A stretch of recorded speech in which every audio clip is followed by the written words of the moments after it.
যাত্রী পথচারী সবারই কিন্তু আলাদা আলাদা দায়িত্ব রয়েছে। আমরা সবাই সেই নিয়ম কানুন এবং আইন কানুনগুলি মেনে চলি।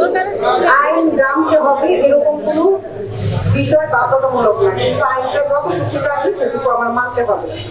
এখন আমাদের ট্রাফিক আইন, সড়ক নিরাপদ আইন, আইনের অনেকগুলি ধারা আছে। এখন আমরা এতক্ষণ আরো বিষয়ে অনেক কথা বলেছি, এই যে আমাদের অ্যাক্সিডেন্টের বিষয়ে। আপনাদের প্রতি আমার অনুরোধ, আপনারা যারা এই পরিবহন সেক্টরে জড়িত আছেন, আপনাদের ড্রাইভারদেরকে বেশি মানে ট্রিপ, একজন যেন অতিরিক্ত ট্রিপ না দেয়। অতিরিক্ত ট্রিপ দিলে এমন আছে যে সময় দেখি 6 ট্রিপ পর্যন্ত দেয়।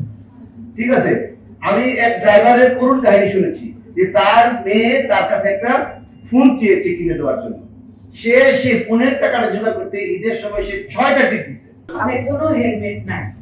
আপনারাও মানে সরাসরি যদি স্বীকার নাও করেন, এখানে যারা আছেন নেতৃস্থানীয় কিংবা সমিতি, বিভিন্ন সমিতির যারা আছেন তারা কিন্তু স্বীকার করবেন মনে মনে হলেও যে আসলে হেলমেট কেউ করতে চায় না, গরম লাগে।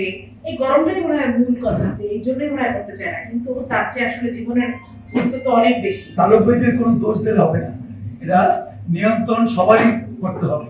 শুধু যে চালকদের দোষ দেবেন, গাড়ির চালকরা নিয়ন্ত্রণ করতে পারে না, তারা এক্সিডেন্ট করে না, আমাদের সবাই সচেতন হইতে হবে এবং এবং সবাইকে সচেতন হলে এই যে অ্যাক্সিডেন্টটা কম হবে। ময়মনসিংহ জেলা আমরা নিজে নিরাপদে একটা সড়ক নিরাপদ উপহার চেষ্টা করব। ঘুম গুলো লক্কর জক্কর যে গাড়িটা, এই নিরাপদ সড়ক নিশ্চিত আমাদের রেসপন্সিবল আছে। প্রতিটি সাধারণ জনগণকে আমাদের আজকে নিরাপদ হেলমেট যাতে আমাদের করে প্রত্যেকেই গাড়ি চালাইতে পারি সেই ব্যাপারে হাতে তালি দেই।